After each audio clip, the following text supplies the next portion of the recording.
Hello everyone and welcome to my YouTube channel and to my today's lecture. Friends, today we are going to delve into the fascinating world of the Anglo-Saxon period and explore the origins of the English language. Friends, let's dive in. Friends, first of all, through this picture, I have wanted you to understand the Anglo-Saxon period and the origin of English language. As you can go through this picture, you see the people here, some conflicts are going on there. What is that? Actually, they are the Germanic tribes. The Anglo-Saxon period, which spanned from the 5th century to the Norman conquest of 1066, was pivotal era in English history characterized by cultural evolution, dynamic conflicts, and the birth of English literature. You can see, friends, on your screen the Anglo-Saxon period, which actually starts from 410 to 1066. On many scripts or textbooks, you can see the period is mentioned as 450 to 1066. But what happens actually, the tribes who started moving from their own territories, those Germanic tribes, actually basically they started during this period 410. They started moving to the to England, which we call Britain at that period, emerging from the remnants of Roman rule in Britain. This era witnessed the convergence of Germanic tribes, most notably the Angles, Saxons, and Jews, who brought their languages and customs to the British Isles with themselves. You can see on your screen the Anglo-Saxon period here, which you see the date is given 449 to 1066. Actually, in this period, the main tribes who are responsible for originating or producing the English language, Old English language, are the Angles, Saxons, and Jews. You can see and understand through this picture on your screen the people on your right top, they are the Germanic tribes. They are also known as Germanic barbarians. They are warriors, strong, and have a desire to control over other country, other territories, capture them. So, what happened? You can see through this on the screen that on the map, the Jews, angels, and sections. With the help of these arrows, you can see that these people crossed this area, the sea, and started settling in the parts of Britain.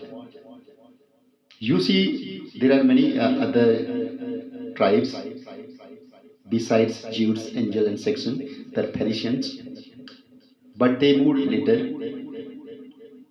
There were Picts, Britons, and other tribes in that part already. These people started settling there. As I already told you that these people are the Germanic barbarians. They are fighters. high-loving people.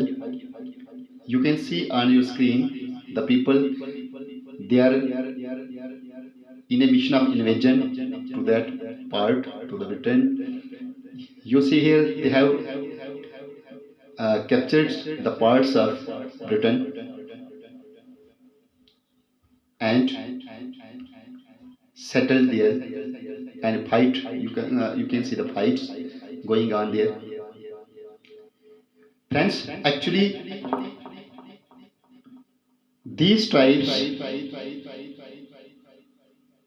these main three tribes who moved from the Germany, you can see on the right side of your screen. We can understand with the help of these colorful arrows. You can see at the top in the green color arrow, and these were the Jews, and from where they moved, that part of Germany, they moved and settled in the Wessex. You can see in the left side, this settlement is described here. They settled in the Wessex part of Britain, or the land of England.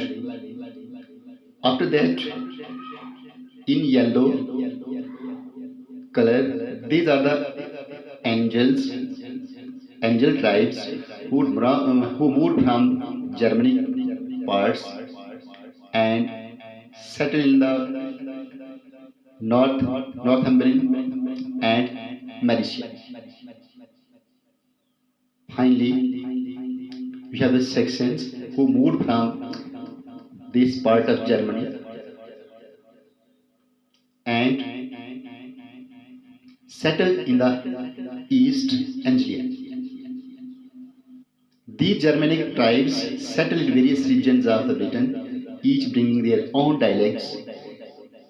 These dialects laid the foundation for Old English, the earliest form of which is the earliest form of English language.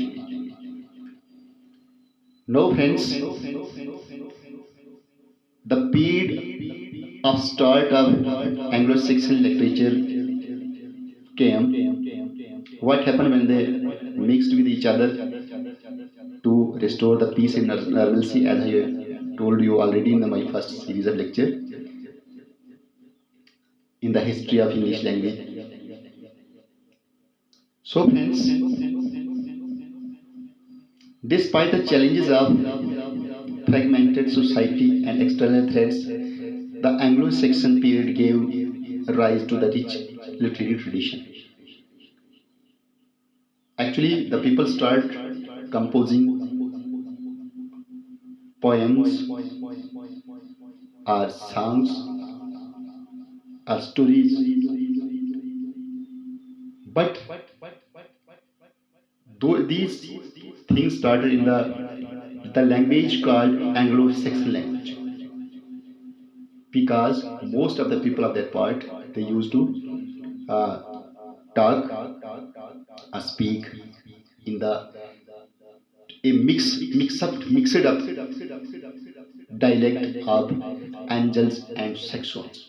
So the language newly developed language was initially called the Anglo-Saxon language. So the literature was also called the Anglo-Saxon literature at the starting. One of the most notable works of this era is the epic poem Beowulf. If we talk about its writer, no one knows who has written, because at those times these things used to be happening early only, because there was no medium of writing things. The Beowulf, which embodies the values of loyalty, bravery, and honor, composed in Old English, Beowulf offers valuable insights into the heroic ethos of Anglo-Saxon society.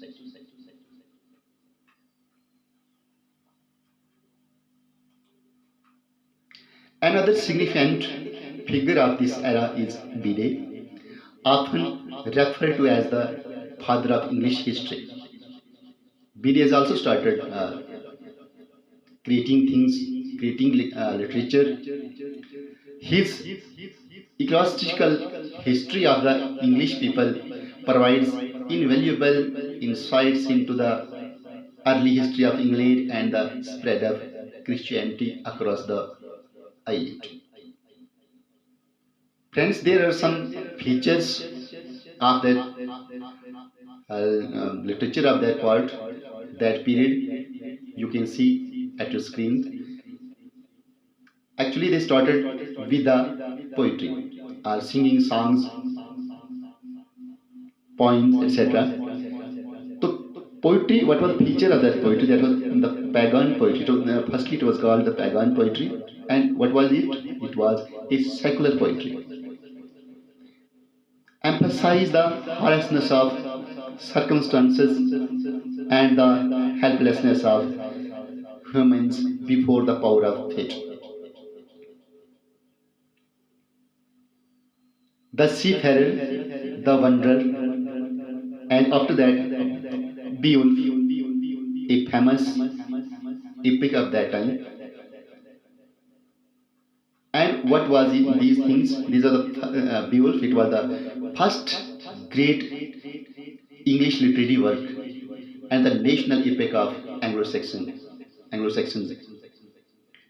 The heroic idea of the kings and kinship, the courage, strength, and wisdom, these were the features of this famous epic called Beowulf. Despite the challenges of fragmented society, and external threats, the Anglo-Saxon period gave rise to the rich literary tradition. One of the most notable works of this era, epic, is the epic poem Beowulf, which embodies the values of loyalty, bravery, and honor. Composed in Old English, Beowulf offers valuable insights into the heroic ethos of Anglo-Saxon society. The Anglo-Saxon literature, this was the Anglo-Saxon period, and the literature was known as Anglo-Saxon literature. Additionally, the Anglo-Saxon period witnessed the emergence of important religious texts such as the Anglo-Saxon Chronicle and the Dream of the Root, reflecting the fusion of pagan and Christian beliefs during the transitional period. As it was a transitional period because people were transferring from one place to other place. There was a great transformation in their cultures, their behavior, for their settlement. Friends, now we will talk about the origin of Old English. That now let's shift from our thoughts to the origins of English language. Old English spoken from the 5th to the 11th century was heavily influenced by the Germanic dialects brought by the Anglo-Saxon settlers. As I told you already, that major dialects, major tribes who came to the Britain, captured the area, started living there, and in order to have normalcy in their governance, they mixed up with the local dialects, local tribes, and so a period came and a mixed language emerged, which we initially called the Anglo-Saxon language. And now they started developing things, and the origin of new language starts. The main dialects that contributed to the development of Old English include West Saxon, Mercian, Northumbrian, and Kentish. These were the main overall widely spoken dialects in Britain at that time, and so these dialects helped in the formation of Old English language. Now, Old English literature period actually starts from 469 AD, which ends with the Norman conquest when William the Conqueror becomes the king of England.